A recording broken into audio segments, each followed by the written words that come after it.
छत्तीसगढ़ में 90 सीटों पर 68% से ज्यादा मतदान हुआ है। शहरी क्षेत्रों में मतदान को लेकर उत्साह कम दिखा, लेकिन आदिवासियों ने बढ़ चढ़कर लोकतंत्र के इस महापर्व में आहुति दी है।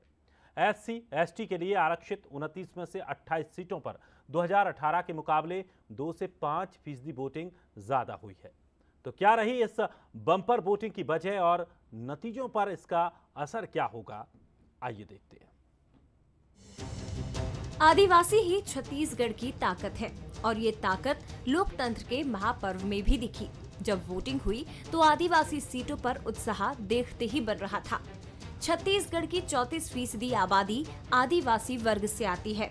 2018 में कांग्रेस की जीत में आदिवासियों की महत्वपूर्ण भूमिका रही और इस बार भी हार और जीत आदिवासी सीटें ही तय करेंगी।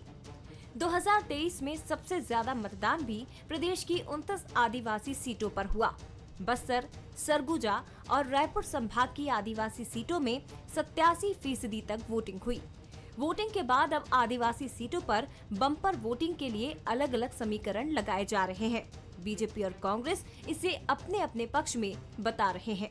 सरकार को उखाड़ फेंकने के लिए भारतीय जनता पार्टी का कार्यकर्ता ना सिर्फ ऊर्जा, ना सिर्फ उमंग, बल्कि एक आक्रोश के साथ लगा था और आप देखें कि उसके परिणाम सामने दिखाई पड़ रहे हैं। ट्राइबल सीट्स पे जो ज्यादा मतदान हुआ है उसका कारण ही यही है कि पिछले 15 साल में नक्सली मूवमेंट से लेके हर गतिविधियों में वहां के विकास को, वहां के उन्नति को रोकने का काम उस सरकार करती थी और उसमें विकास करने में सफल नहीं होती थी। अब हमने सबसे ज्यादा ध्यान वहां के शिक्षा, स्वास्थ्य पर ध्यान दिया। आदिवासी सीटों पर बम्पर वोटिंग के सबके अपने अपने गणित हैं। 3 दिसंबर को दावों की हकीकत पता चलेगी, लेकिन ये तय है कि छत्तीसगढ़ सरकार बनाने में आदिवासी की भूमिका 2018 की तरह ही अहम रहने वाली है, क्योंकि सरकार उसी की बनेगी जिसे आदिवासियों का साथ मिलेगा।